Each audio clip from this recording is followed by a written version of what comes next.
One of the most difficult challenges we face as personal injury lawyers is how to get an adequate verdict for the occupationally impaired plaintiff.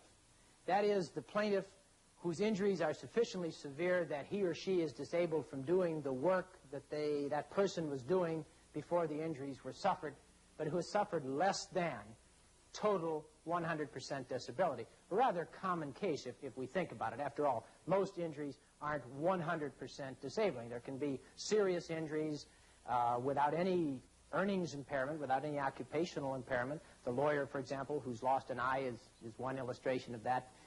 And there can be crushing injuries where it's obvious that the person is totally and permanently disabled from any kind of gainful employment. That's equally obvious. But between those two extremes falls the person who is occupationally impaired. And the reason that I say that that kind of case presents a difficult challenge is simply that in these less than total crushing injury cases, we come to court often with a plaintiff who, at least outwardly, appears to be fairly normal. So that if we're claiming that that person can't do his work, and if in addition to being unable to do the work that that person was trained for and may have done over many years, we are also claiming that as a result of that, this person should be compensated in at least till the end of work life expectancy for that earnings impairment, then we have to lay a proper foundation for that claim before we can call, for example, the economist to then project the total future wage loss as a result of this partial impairment. And if we don't establish a proper foundation for that, what we're going to hear from the defendant, of course, is that, well, now look, even if this person is injured and can't go back to the old job, well, why can't they get another job? A job equally as remunerative, or at least substantially as remunerative as the job they had when they were injured. Well, we can't let that happen. And we have to lay a proper foundation. And I think before we can call an economist with credibility to project future wage loss, we have to lay a five-step foundation. First of all, we have to show what the requirements were of the job in which this person was. What were the demands of the job, the physical demands of the job? That's the first step. Secondly, we have to show the limitations imposed by these injuries on this person as far as the ability to carry out that job was concerned. And, of course, we do that primarily through the doctor who is called to explain why this person can't do that kind of work any longer. Thirdly, we have to take a look at the plaintiff in his or her injured condition. What is this person really qualified to do in the condition he or she is in after the injuries? And in light of that person's education, age, background, training, experience, and a host of other socio-economic factors and demographic factors. Fourthly, we have to show, well, what jobs are available given the limitations imposed by these injuries. How many job applicants are there in the area where this person is going to be looking for a job? And finally, we have to discuss and demonstrate for the jury what the chances of this occupationally impaired person, this injured person, are of finding a job, even if that person is qualified to do some kind of employment. Then, and only then, have we laid the foundation for the economist. And if we do that, if we do it properly, then the economist can be a powerful tool. And that projection of future wage losses, the boxcar figures, can result in a very substantial and indeed an adequate verdict. How do we do that? I suggest to you the best way is to call a vocational rehabilitation counselor. We're fortunate in this series to have available both an excellent economist and an excellent vocational rehabilitationist, Dr. Burke, the economist, and Dr. Robert Ansell, the vocational rehabilitation specialist, to demonstrate for us how this combination of laying the foundation with the vocationist and then calling the economist can be a powerful 1-2 punch in the case of the occupationally impaired plaintiff. But because many of you may not have used a vocationist, they may have never heard of a vocationist, we've asked Mel Belli to sit down with Bob Ansell before we go to court and consider the case of Charlie Rose and find out a little bit more about this specialist and how he can be used, or she can be used, in this kind of a case.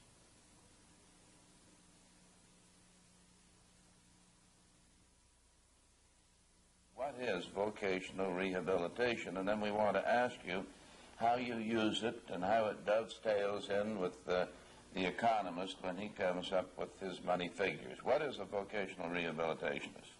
That is an individual who deals with people who have been hurt or have a serious illness, and because of that illness or disability are unable to do what they did before or find alternate work.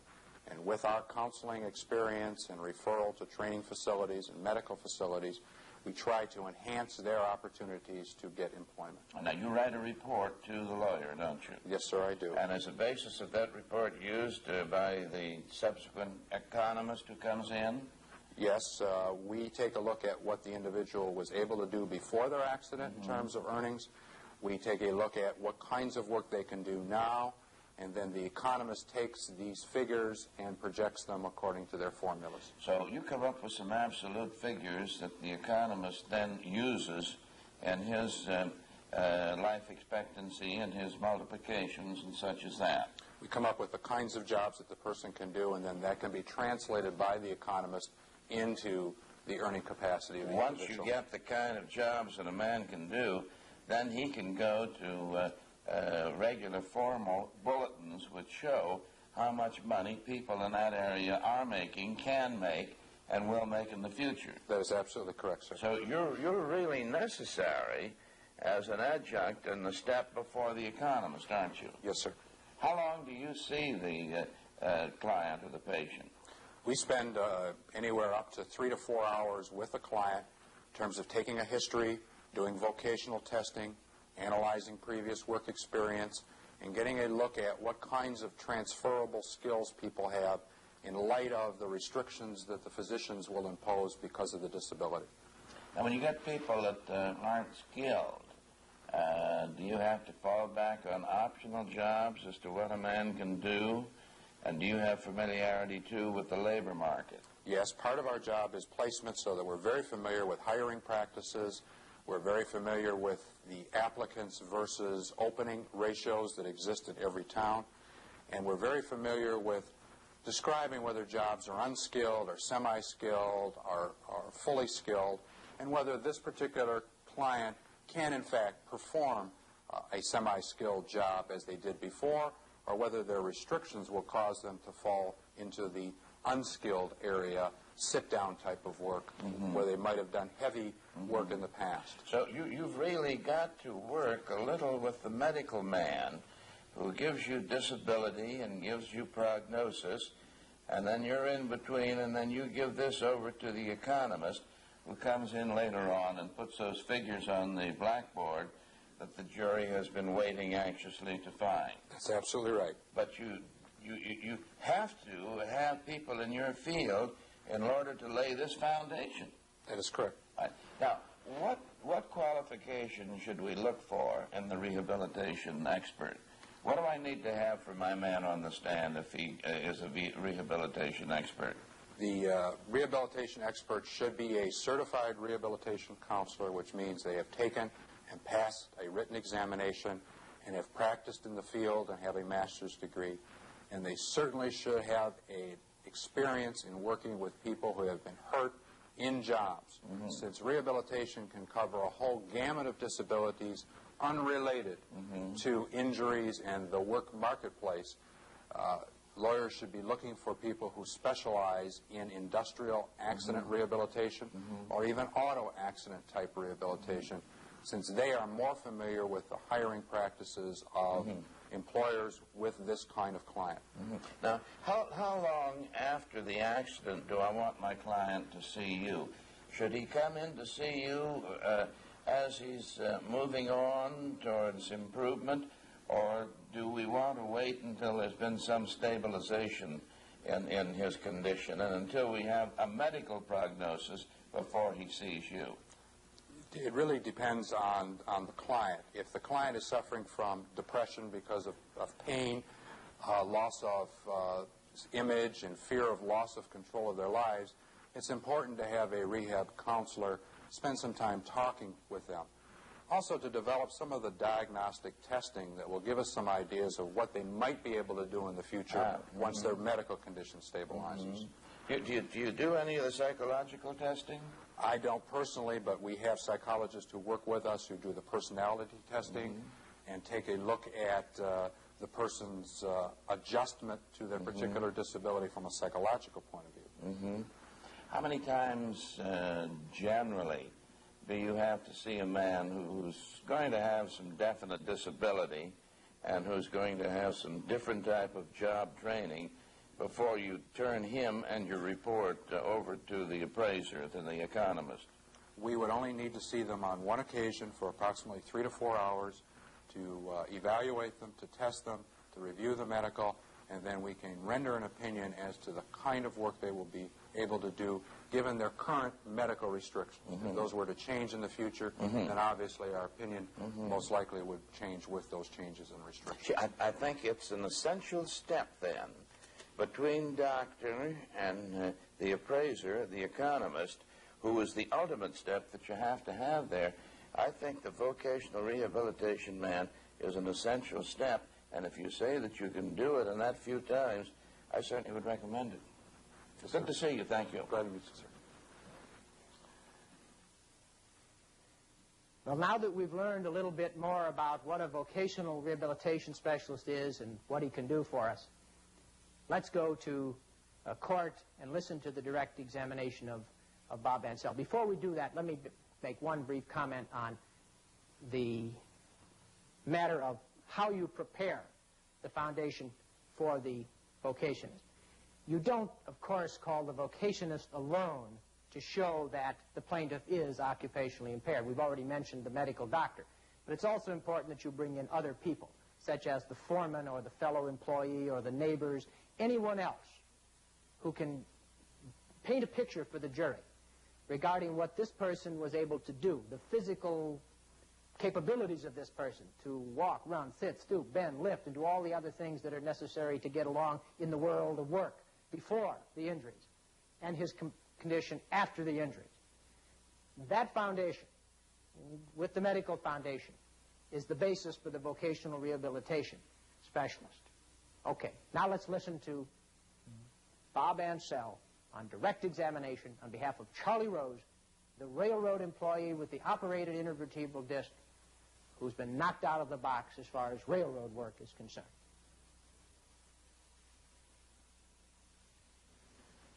Mr. Murray, will you call your next witness, please? We'll call Mr. Ansell, Your Honor. I believe the witness has been sworn. Would you introduce yourself to the ladies and gentlemen of the jury? Yes, sir.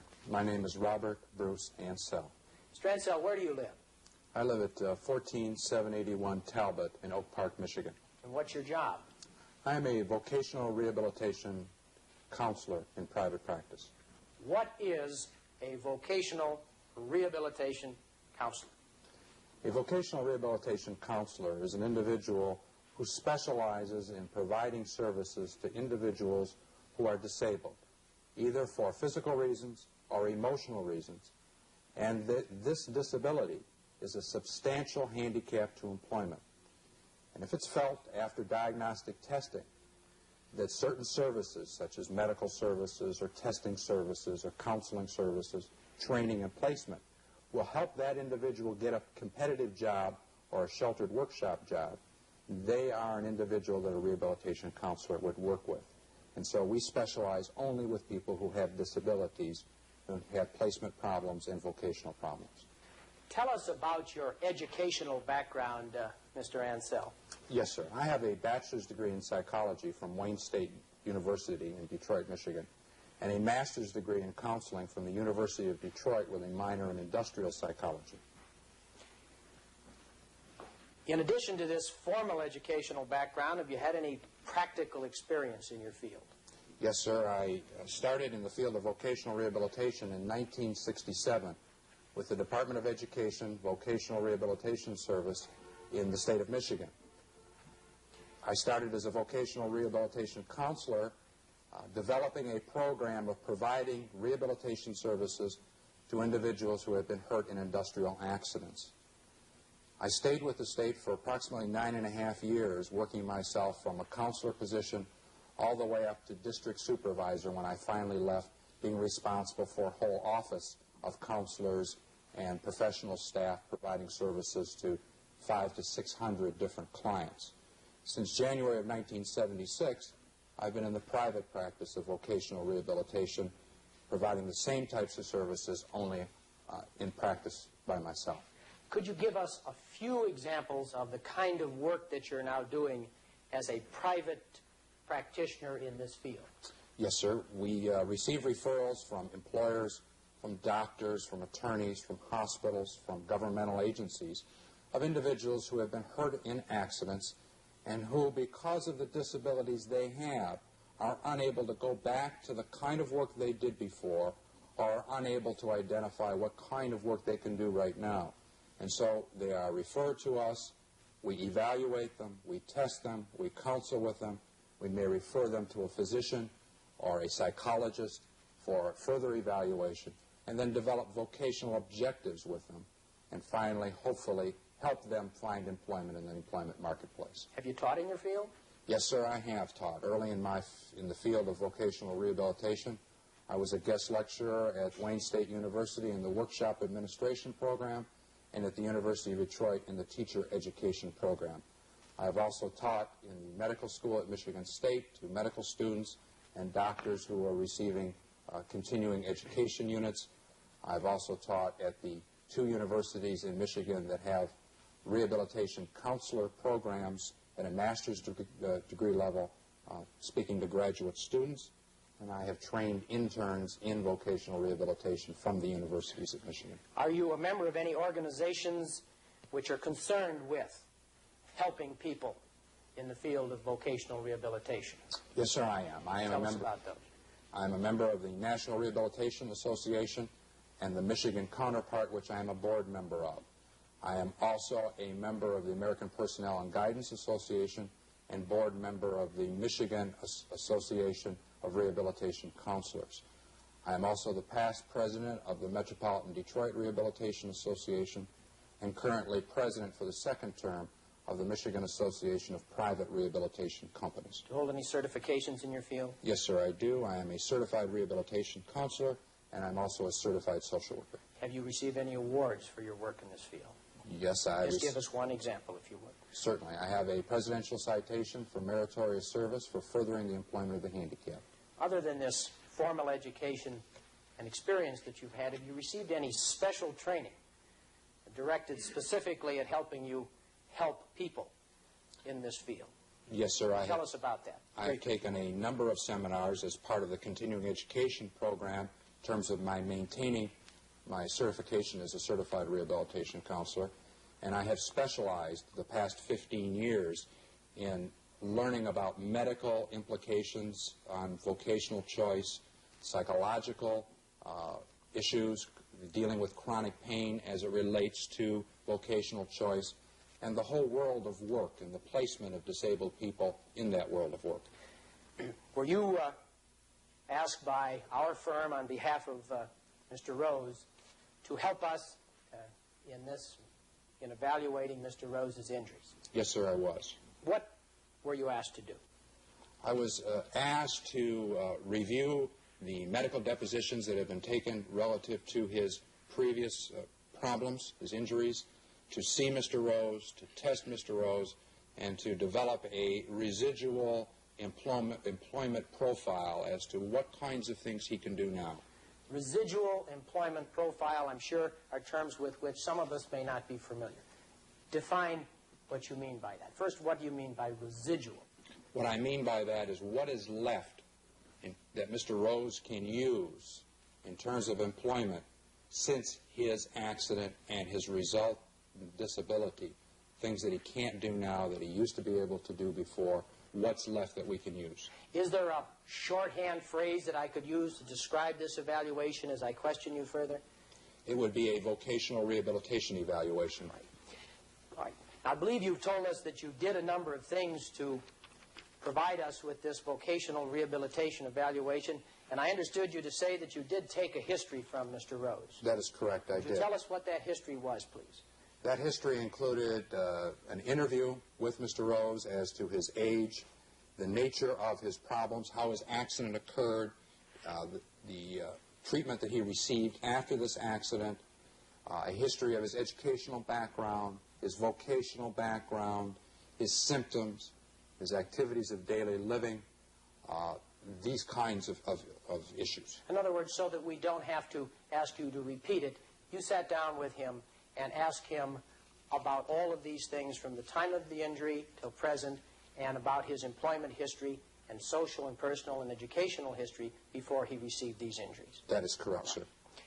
Did you do anything else? Yes, he was provided a number of vocational tests. Would you tell us, first of all, what kinds of tests and what their purposes were? Yes, sir. He was given a number of tests. The first test was a reading achievement test, see what level he was reading at. He was given a test of mathematics, how well could he solve problems. He was also given a test of intelligence to see at what level he compares with other people in our society. He was given an interest and opinion test to see where his interests lie. He was given a number of work samples, actual settings of work, to see how he compares to people who are working successfully in the field. And there were some 5 different vocational tests that Mr. Rose took part in during the evaluation. Did you use the results of these tests in arriving at the findings, which I'm going to ask you about in a moment? Yes, sir, I did. Would you briefly tell us, please, the results of each of those tests? Yes. At the first test, which I indicated, which was the wide range achievement test, the reading test, and the math test, on reading he scored at the 9.3 grade level, and in mathematics he scored at the 8.1 grade level. That corresponds with his previous educational background. In the intelligence area, he was at the 50th percentile, which means he beat out 50% of the people his own age, and 50% beat him out in terms of an IQ score. In terms of the interest test, he scored very high in outside type of work. He scored very low in sedentary work. By that I mean sit-down kind of work. His pattern showed an interest for working with machines, for working with things as opposed to working with people.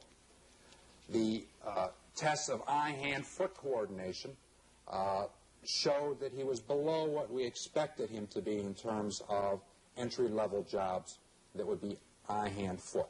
Driving, for instance, is an eye-hand-foot type of activity. In the assembly task, he did very well. He scored well above what we expected in terms of competitive norms. And in the multi-level sorting test, he was very accurate, but he was somewhat slow in terms of performing the task to competitive norms. Now, Mr. Ansel, based on that history that you took from Mr. Rose regarding his work in the railroad industry, his educational background, his social history, and based upon the tests which you've told us about, and on those clinical findings that you've explained for us, have you arrived at an opinion which you can state with reasonable professional certainty as to whether or not Mr. Rose could return to work as a railroad switchman? Yes, sir, I have reached an opinion. Would you tell us what that opinion is, please? It is my professional opinion that he cannot perform as a railroad switchman. Would you tell us the basis for that opinion? Yes, sir. While Mr. Rose was with me and we evaluated him on the tests and the interview, we also did a job analysis as to what it takes physically for an individual to perform as a switchman on the railroad. This job is essentially a medium-type job, and if I might go to the blackboard, I might be able to. With leave, Your Honor, may the witness go to the blackboard. Thank you, Your Honor.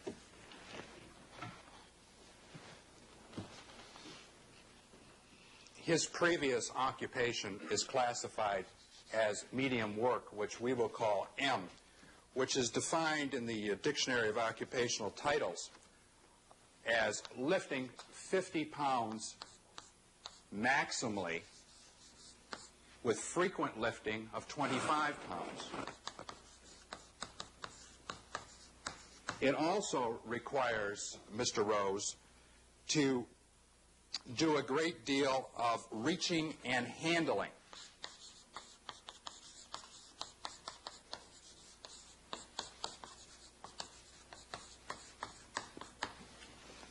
It is also outside work, and there's a great deal of noise and vibration in this job of switchman.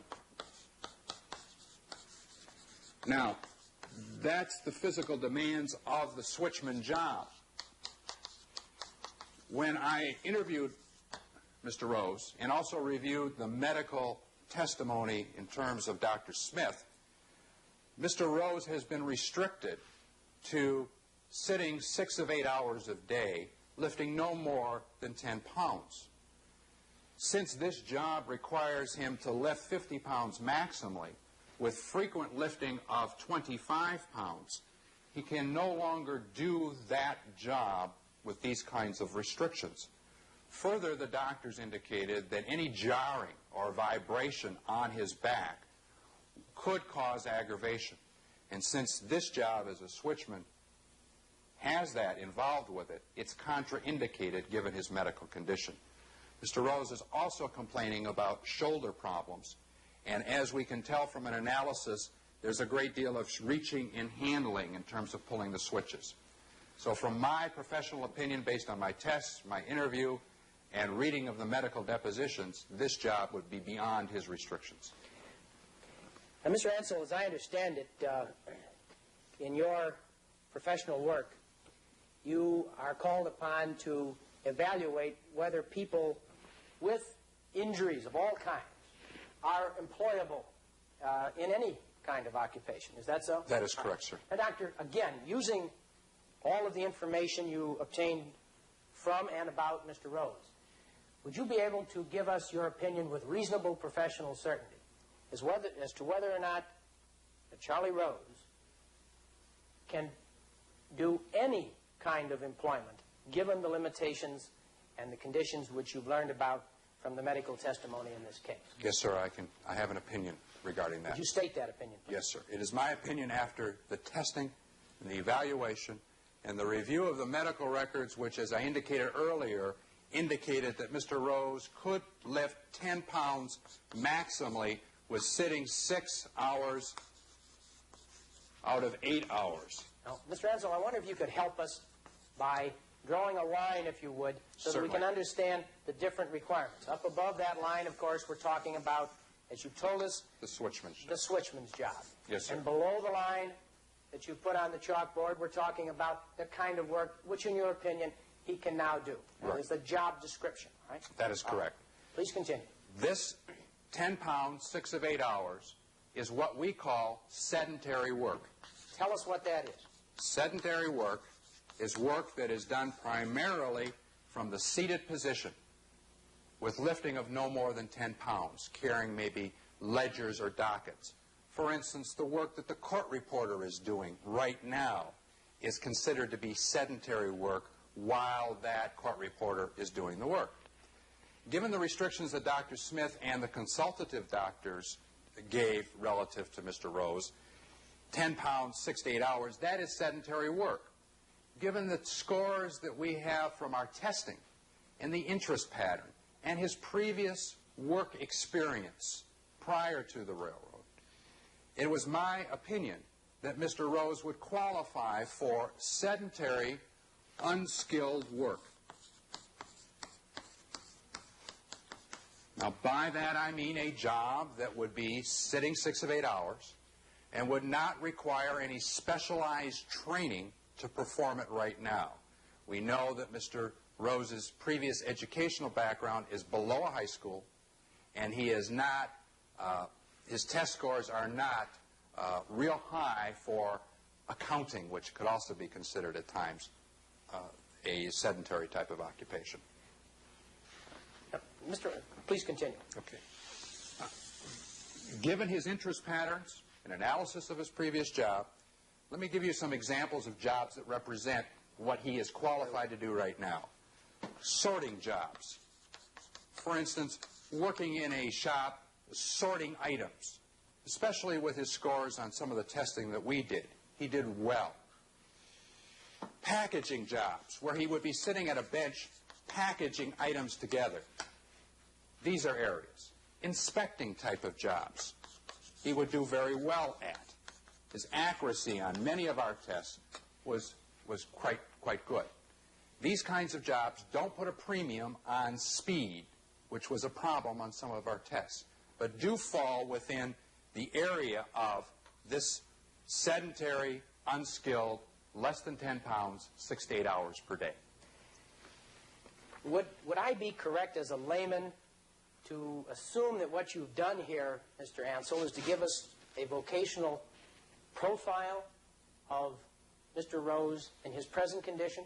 His present condition, given his medical restrictions, his age, his previous vocational history, and his whole background, interests, and the like to date. Yes, sir. And that is this category you described as sedentary work. That is correct. Now, Mr. Ansel, would you be able, within your professional experience, to tell us what the average hourly rate of pay is for work which is within this job description? Yes, sir, I am. Part of our job as a rehabilitation counselor is placement, is actually going out and trying to help people find jobs by talking to employers, by searching out jobs for certain clients. So we're very familiar with the marketplace. These kinds of jobs fall in the area of the minimum wage type of jobs, paying somewhere around $3.25, $3.50, some of them $4 an hour. We're going to hear from Dr. Burke, our economist in this case, regarding the minimum wage. But do you know what it is at the present time? $3.25. Would you mind writing it down on the board? Yes, sir. And make 2 columns, if you would, Mr. Ansel, and put $3.20 in one column. Now, of course, I think we can agree that you gave us a employment profile of Mr. Rose before he received the injuries which bring us here to court, before this misfortune. Yes, sir. And that was the profile which included this first description of That's work. correct. All right. And incidentally, did you obtain from him in your history what he was earning in an average hour of work on the railroad at the time of his injuries? Yes, sir, I Would did. you mind placing that Yes, sir. in the other column for us? That was $10.40 an hour. You may resume the stand, Thank Mr. you, sir. Ansel.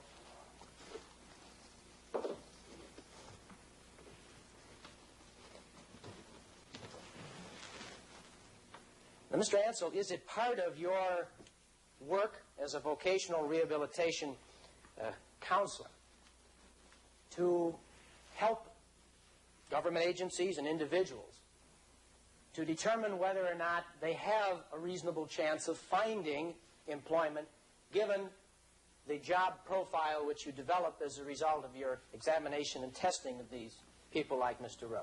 Yes, sir, it is. And would you be able, using your background, training, and experience, to give us an opinion which you're able to state with reasonable professional certainty, given the medical knowledge you have from the reading of Dr. Brown's deposition and so forth, what Mr. Rose's chances are now of obtaining a job, first, and secondly, keeping a job, if he could get one, within this second employment profile that you've given us? Yes, sir, I can. Would you tell us your opinion in that regard? First, let me deal with the chances of him getting a job. Thank you. We know, by and large, from our work in rehabilitation, that there are very few jobs that there is one opening and one person applying, and therefore a very high probability that that person will get that job. We all know that there are many, many people applying for many, many jobs.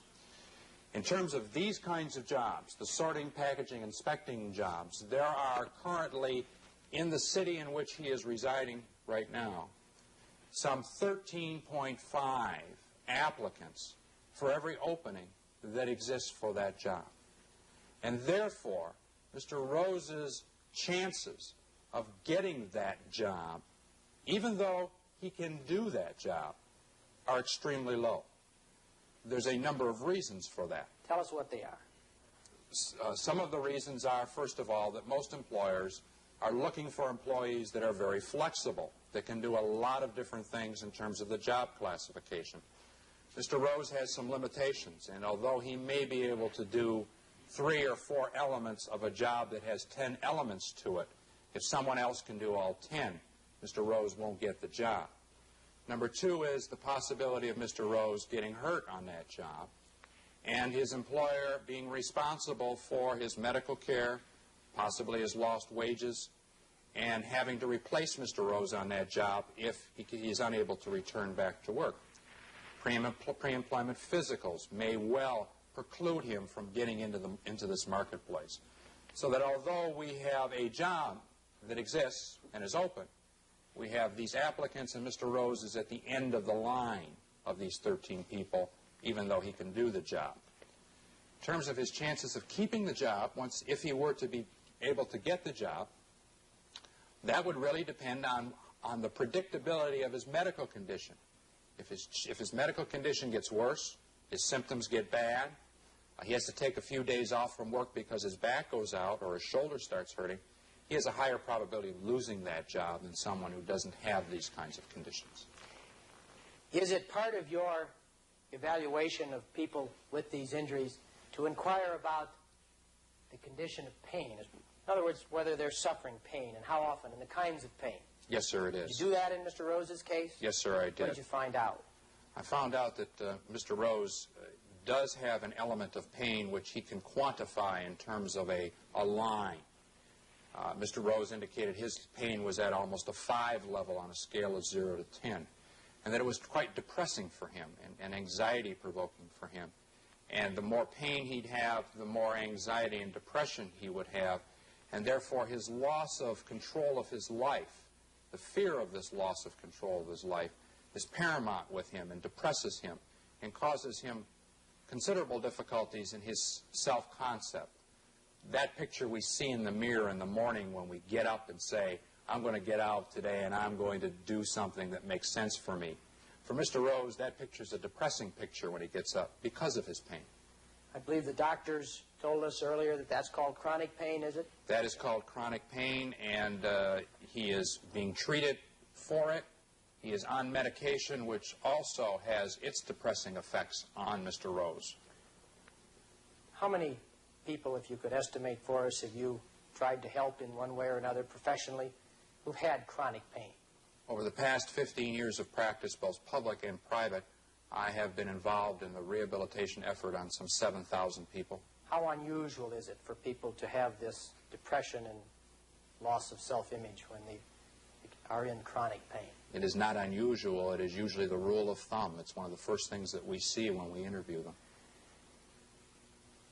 Mr. Ansel, may I assume that other than people who have experienced back injuries and who've had back surgery, such as Mr. Rose, that you've dealt with people in your professional work who've had all kinds of injuries? Yes, sir. We deal with any individual who has any type of injury, burns, mental illness, lungs, amputations, industrial illness of any kind. Have you ever dealt with a man similar age, background, training, and so forth, who's lost a leg? Yes, sir, I have. Of course, we know Mr. Rose has both his legs, but I'd like to ask you to assume, if you would, for the sake of a few questions, that we were dealing with a man of his age, his background, his training, and so forth, but a man who had lost a leg rather than having the back injury we know he sustained. Would you be able to compare for us, again drawing on your experiences,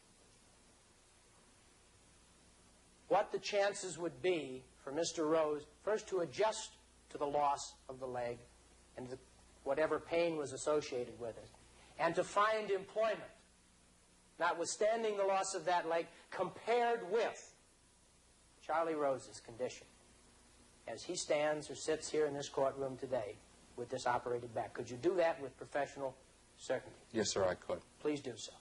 It's been my clinical experience that in an amputation situation where the limb is gone, initially there may be more depression because of the loss of the limb. But the adjustment does come in time, and the individual is able to be fitted with a prosthesis that doesn't work as well as the original leg did, obviously, but at least can get them around, and they can function reasonably well because there isn't this element of chronic pain. When you get into a chronic pain situation, you go to bed with pain, you wake up with pain, you live with pain all day long, and you take the medicine, and you see the doctors, and you may resort to surgery. However, the situation never gets to the point of waking up one morning and the pain is gone. And that is much more devastating in the long haul to the patient than an amputation, which in the beginning causes equal, if not more, problems emotionally, but are easily gotten over because the leg will never grow back. And most clients are able to realize that in a relatively short period of time and accept it and go on with the business of living because they don't have the chronic pain that keeps reminding them day in and day out.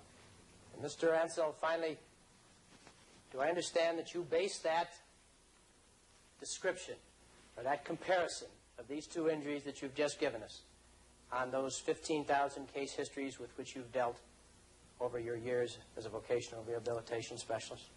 7,000 case histories over the last 15 years, and that is correct. Yes, sir. Thank you, Mr. Ansel. You may cross-examine, Mr. Barry.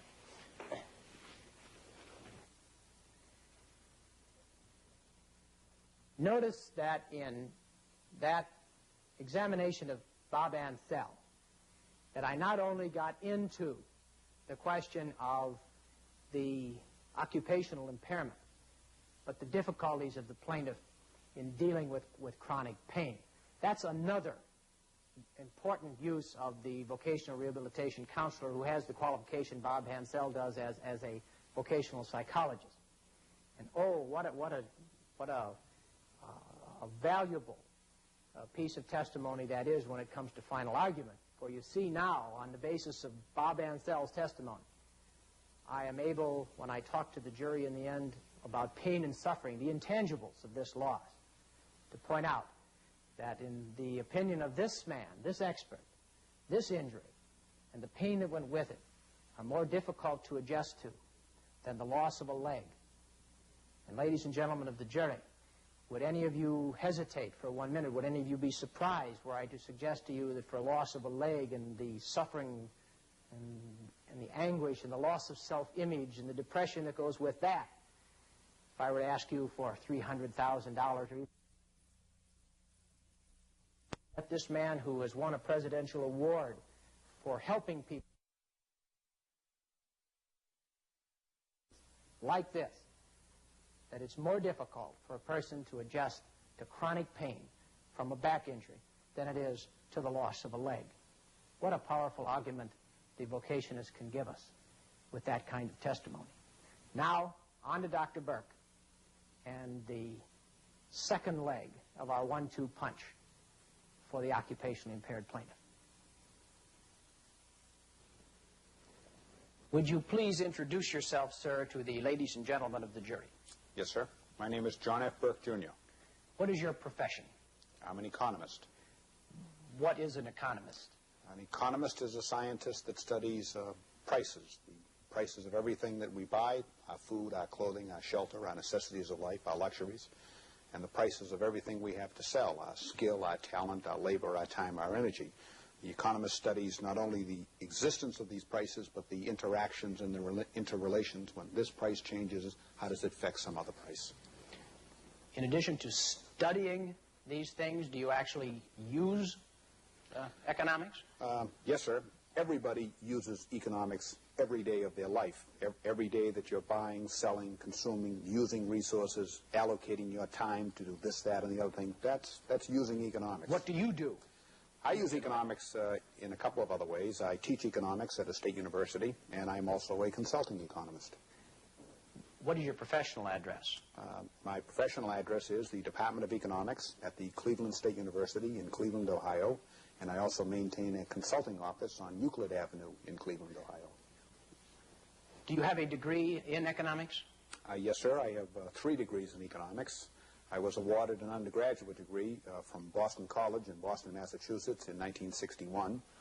I then received a scholarship to attend the University of Notre Dame, where a master's degree was awarded in 1963, and then a PhD, a Doctor of Philosophy in economics, was awarded at the University of Notre Dame in 1967.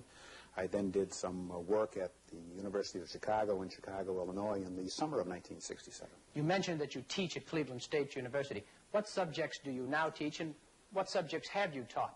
The type of subjects I typically teach, and I don't teach these all at the same time, but on a rotating basis, I teach the freshman course, Principles of Economics, to the incoming students. I also teach junior and senior level courses in macroeconomics and in public finance, international economics, money and banking. Occasionally I teach consumer economics. At the graduate level, I teach macroeconomic theory and international monetary relations. Excuse me. Yeah, what is macroeconomics? Macroeconomics is a study of the overall level of economic activity. Most of the economists who are advisors to President and Congress are macroeconomists. It's the study of gross national product and inflation and productivity, employment trends, as they affect the entire nation. Please continue with some of the courses that you teach. I think I gave you the full list of the courses that I teach, Mr. Murray. You also mentioned that you have a consulting firm. Yes, sir, I do. Tell us about that firm, what work you do with it. This consulting firm is an economics consulting firm. I do statistical work. I do econometrics work. I do a lot of work for businesses and surveys and market analysis. Primarily, though, most of the work is done in assisting lawyers in the courtroom. I've had an opportunity to provide that assistance for approximately 15 years. I have several people employed in the firm, and we provide economic analysis for attorneys as they request it.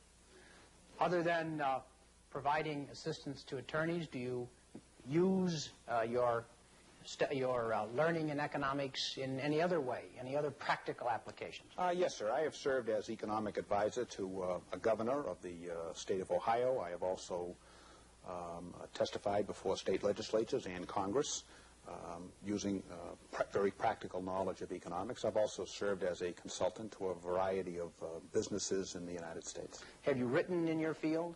Yes, sir. In the university, they call that publish or perish. If you don't write something, you will certainly perish. All right, Dr. Burke, how many articles have you published in learned journals in the field of economics? I have approximately 20 or 30 articles that have been put forward or presented at professional meetings. Doctor, can you give us a few examples of what you've written about? Yes, sir. I've written extensively on state and local taxation, how governments at the local level, which is city, county, schools, and the state level, raise money from the citizens, and then how do they turn around and spend it, and what effect does that have? I've also written extensively on the relationship between law and economics, and have presented papers to the American Bar Association and the International Academy of Trial Attorneys, the Law Society of Upper Canada. I've also written several papers on how does the individual student finance a college education. I've been a member of the College Entrance Examination Board in that section of it that deals with financing education, and I've written several papers on how do you put together a package that is a combination of a loan, a grant, a job, work during the summer that allows the individual student to get a college education. Well, Dr. Burke, were you asked by me to use your educational background in the field of economics and your experience in this field to provide us a service, in this case involving Mr. Rose? Yes, sir, I was. What exactly were you asked by us to do, Dr. Burke? You asked me to provide you with an analysis of the earning capacity of a person in the same occupational category that Mr. Rose found himself at the time of his employment. Is there a term you use for this analysis? It's called earning capacity. Right. Is the term economic evaluation also applicable here? It could also be called an economic evaluation of earning capacity, yes, Well, sir. would you tell us what an economic evaluation of earning capacity is, Doctor? Well, that is when you review the circumstances of an individual and of an occupational category and make an evaluation of how much in earnings, wages, and fringe benefits would a hypothetical person be able to earn in that occupational category if they are able to work in that category for the period of time of their work-life expectancy. You've indicated that you have done this before at the request of lawyers representing persons like Mr. Rose? Yes, sir. I have also done it for persons who are on the opposite side of the table from Mr. Rose. Yes, sir. The numbers come out the same whether you happen to be employed by the defense or by the plaintiff. And incidentally, Dr. Burke, do you have a fixed fee when you provide this economic evaluation that you've described? Yes, sir. Whether it's the plaintiff or the defendant? Yes, sir. And that fee is established, is it, before you're asked to come into court? Yes, sir. All lawyers ask what you're going to charge. All right. Incidentally, are there a number of steps that you take in performing this economic evaluation? Oh, yes, sir, there are. All right.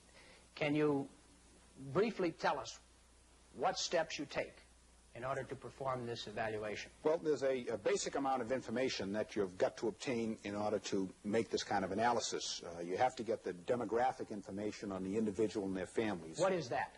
What is demographic information? Name, date of birth, a race, sex, age, all of Mr. Rose in this instance, and all the other members of his family, those individuals that have a pecuniary interest in Mr. Rose. Pecuniary means financial? Yeah, financial, a money interest. People who are not only concerned with Mr. Rose as a human being, but also because he represents a source of income. Hey, Doctor, if you use some words that are familiar to you as an economist from time to time, I may stop you and ask you to explain them to us in layman's terms, and I hope you'll understand. That is fine, Mr. Murray. All right. Now, please continue with the steps that you took in order to prepare yourself, in this case of Charlie Rose, to make an economic evaluation. That is step one, and you obtain that information from conducting an interview with Mr. Rose, and you also obtain that information from Mr. Rose's attorney, in this case yourself, Mr. Murray.